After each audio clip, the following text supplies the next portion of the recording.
Welcome, everyone. This is the Saturday edition of the NCAA Basketball Daily Dime Show, powered by the Predictive Playbook and presented to you by SportsMemo TV. And as usual, I have you more than covered. I'm your host, John Ryan, of course, and I'm joined by Jesse Schule and Dr. Chuck. And we did the college football panel show. Now that college football is ending on Monday night, we're going to be doing these shows several times a week, starting right now. So without further ado, gentlemen, let's get right to it.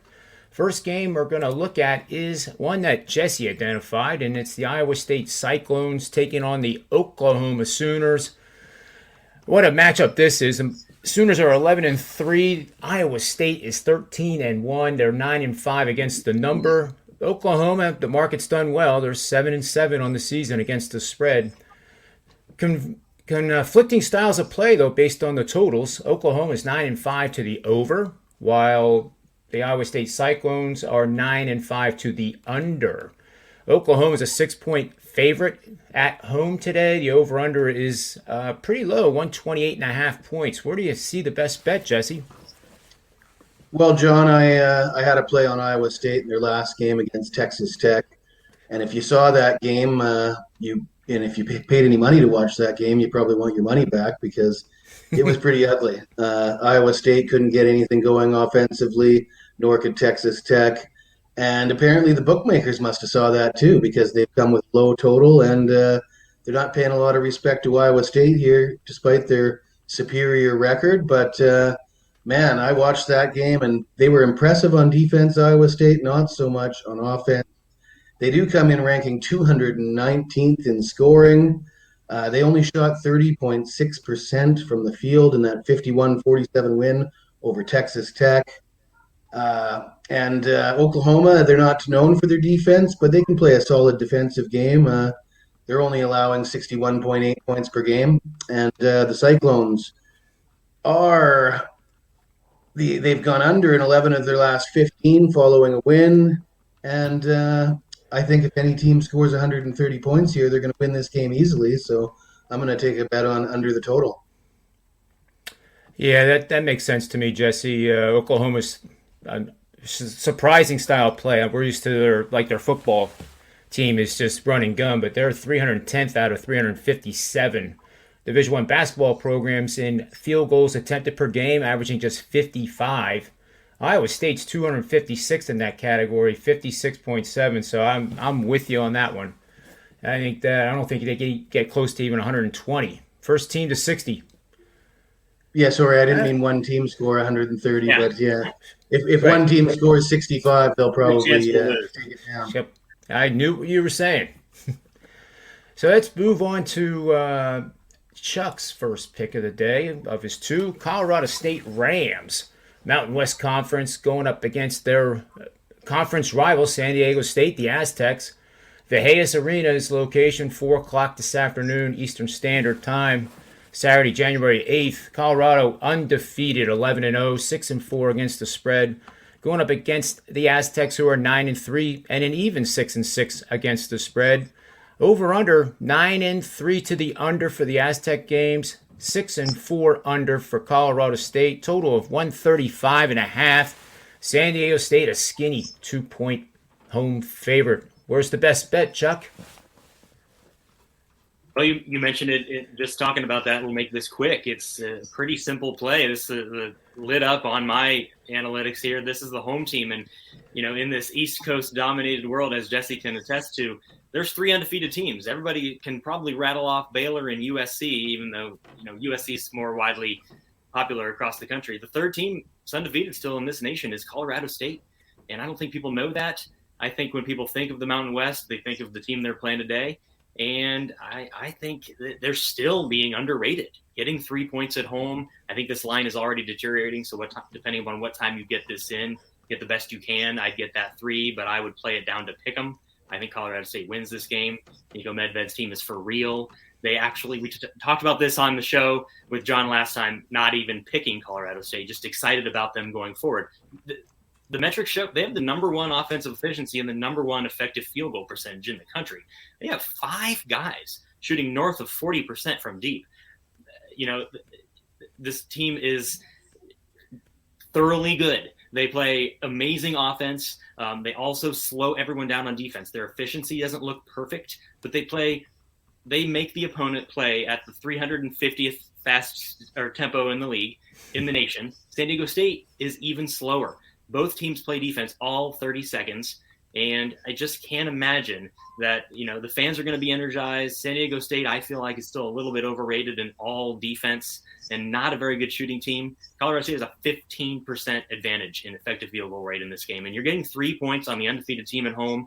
I think people are still going to think they don't buy it and want to get that short line they see on a team they know, more recently in tournaments and things like that, Kawhi Leonard, et cetera. And I think they're on the wrong side, and I'd even maybe sprinkle the money line.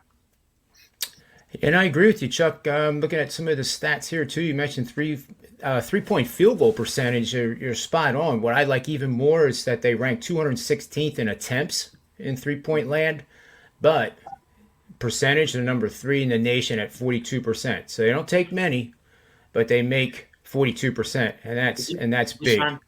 Deshaun Thomas, I think, is shooting 60% from deep. That's impressive. And he's coming off a game playing only 12 minutes, I believe, went with one shot, actually. But he's a specialist. He is. Definitely. Good stuff, Dr. Chuck. Let's move back over to Jesse here for his second of 2 picks. And this is another Big 12 matchup that I definitely like. Kansas Jayhawks.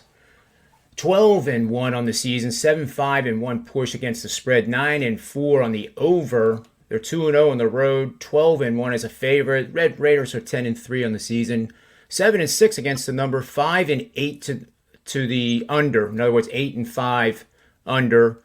As a home team, they're 8-0. Underdog, they're 1-2. Line here, Texas Tech plus 4.5 as a home underdog, ranked number 25 in the nation. Kansas, number 6, total 138.5. Take it away, Jesse, and tell us where your best bet is in this matchup.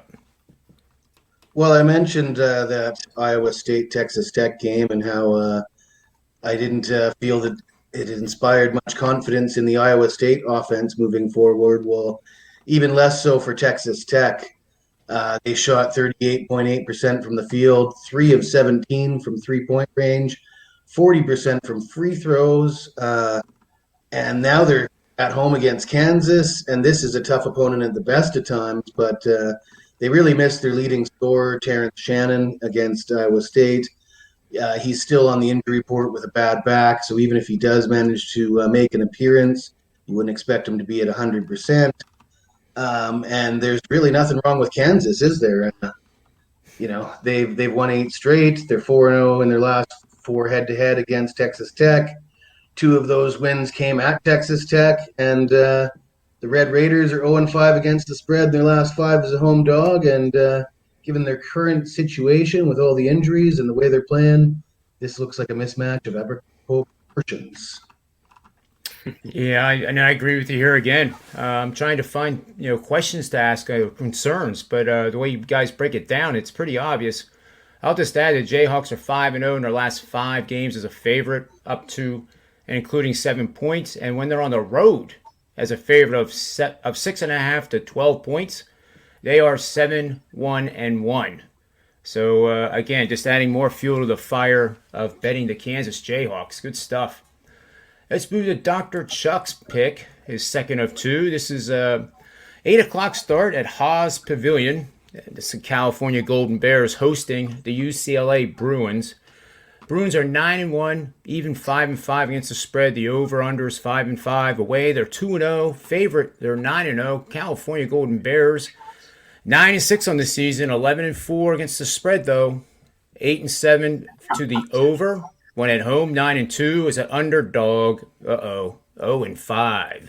Cal is an underdog of 8 points against this elite team from UCLA. Take it away, Chuck, and tell us where the bet is. Well, I'm so tempted in football season. I tended to do this a little too often, and I really just am ecstatic about Jesse's pick. So I don't know if John is on it. I'm on it. We were discussing before we did the show that the lines weren't out yet. What's it going to be? And I said, Ken Pom looks like it's going to make it -3. And Jesse said, well, that maybe that's like a 401k bet there, baby. But so even more so, one more point on that game is that Iowa State is still. I'm impressed with Iowa State. They're looking amazing. They're from worst to first type team, but they're still the same basic team. And so you're going to expect those situations. That's not Kansas. And so for it to be the same line is shocking. And yes, it didn't land. Jesse got the win, I got the loss, and it didn't land right. But it's the same line. That's ridiculous. So anyway, to UCLA and Cal, I like the under in this game. It's 134 now. I think it's going to drop. Cal's on a tough stretch here. They just took on USC at home. The total landed exactly at this 134. They're like a gnat that just wouldn't go away. USC had them down double digits. I watched the game, I feel like 5 separate times. And Tisevich and Shepard just continue to just like gnaw at them. And I just don't think this is a good spot. I think they gave it all in that game. I think they really had the USC game circled as a spot they could get after. UCLA shook off the rust against Long Beach State, but also lost Hack as it looks like. I can't imagine that he's playing tonight. And I think that even lends further to the under here. UCLA is I think, would you say -9 at this point, chalk. And so we're talking Cal would have to score close to the same amount of points to get this over. And I think this is a good play all the way down to 131, 130. I think this cruises under, and UCLA really stamps down on, similar to what they did against Long Beach State, but I think there's a lot less scoring. Mark Fox's defense is still up for the task no matter who they're playing. And with one less scorer for the Bruins, I think this is a pretty solid, 70 to 56 type final. I like it a lot, Chuck. Great breakdown, and let's move on to the final pick of the show. I saved myself for last. That doesn't mean it's the best pick, but it is the last pick of the show of our 5 games. I like the Auburn Tigers here quite a bit. I think this is actually a team I'm starting to look at for futures bets for the NCAA tournament. They seem to have just about everything they need in terms of the way the team is made up. And the Auburn Tigers are 13-1, 10-4 against the spread. They're 7-7 on the over/under, 7-0 at home, 13-0 as a favorite. Money line 9-4 for Florida. Against the spread, they're 7-6 and even 6-6 with one push. And obviously, I don't think there's any play on the total, but I would have a lean to the over because I think Auburn here, despite their normal style play, is going to really ramp it up in this game. They do play somewhat fast, 21st in the nation field goals attempted per game at 64.4. They're scoring 80 points a game, and that's going up against a Florida team that is not your typical Florida team this year, 73.7 points per game, ranking 150th. They're more of a defensive-oriented team, but I don't see how that defense, although they have played well at times, I don't see them being able to hold up for an entire 40 minutes of NCAA basketball action against the Auburn Tigers. There is a system here that I have supporting Auburn. It's hit 64% winners over the last 5 seasons on a 107-62 record over the last 5 seasons. So if you guys and gals out there like plenty of action, this is the system for you. And it's pretty simple. You're going to bet on home teams as a favorite, including pick'em, in a game involving 2 solid teams that are outscoring their opponents by 8 or more points per game, and after 3 straight double-digit wins. And Auburn is coming off more than 3 double-digit wins. So this all points to Auburn in this matchup. You guys with me? I'm with you, John. I'm with you. All right. Excellent. So that'll conclude our show of 5 best bets. And we want to thank you for watching the NCAA Triple Double Show. And do yourself a favor, take a moment to subscribe. You're not making us any better, or there's no more money coming in from YouTube because you do a like or a subscribe. It's for your own benefit, so you don't miss a show. So take the time to do that, hammer the bell. And most of all, have a great weekend in the sports betting markets. And we'll look forward to seeing you again on Monday with another edition of the NCAA Triple Double Show. And until then, remember, always bet with your head and never over it, and may all the wins be yours.